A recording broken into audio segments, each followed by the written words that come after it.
কিছুটা সেই যেমন আইসক্রিম শিখিয়েছিলাম সেই রকম। এইটা হলো ধুতির কোঁচ। এরপর এইখান থেকে এ লিখব, এইভাবে মানুষটা সামনাসামনি দিয়ে যাচ্ছে, পায়ের চেতোগুলো এইরকম হবে। আর এই দিক থেকে আর একটা পাকে বের করবো, হলো। আচ্ছা দেখো, এইখানটা এনের এই উপর অংশটায় আমরা এই মানুষটার একটা মুন্ডুটাকে দিয়ে দিই, খুব সহজ করে এই দিলাম। চুল হলো, মুখটা হলো, কান হলো, চোখ,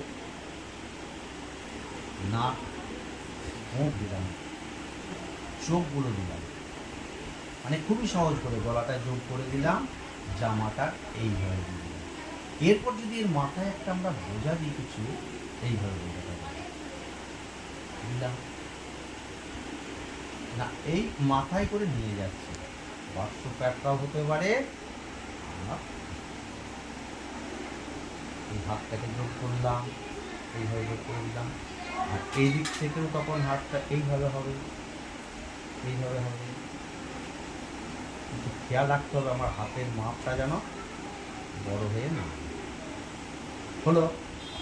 এইখানে যে জামাটা আছে এই মুখগুলো কিন্তু মুছে দিতে হবে। ফিগারটা কত সহজে আমাদের, এই যে গলার মাঝে লিখেছিলাম এই অংশটাকে মুছে দিতে হবে, দেখো পুরো ফিগারটা দাঁড়িয়ে গেল। এরপর এটাকে যদি আমরা একটা সিনারি আকারে আনি, কীভাবে করবো না, এই দাঁড়িয়ে দিলাম পিছনে দিকে, এই মানুষটা একটা রাস্তা থেকে হেঁটে আসছে,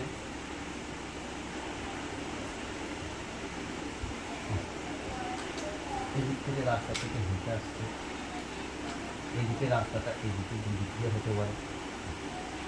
এবারে গাছপালা কিছু তো আমরা দিয়ে দিতে পারি, মানে খুব সহজ আর কি একটা জিনিস থেকে।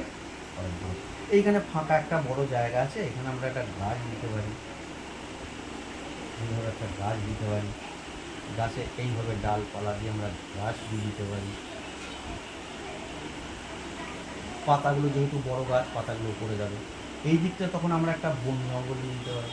আবার গ্রাম্য ছবি হলে এই দিক থেকে আমরা কিছু ঘরও দেখাতে পারি, খড়ের চালের ঘর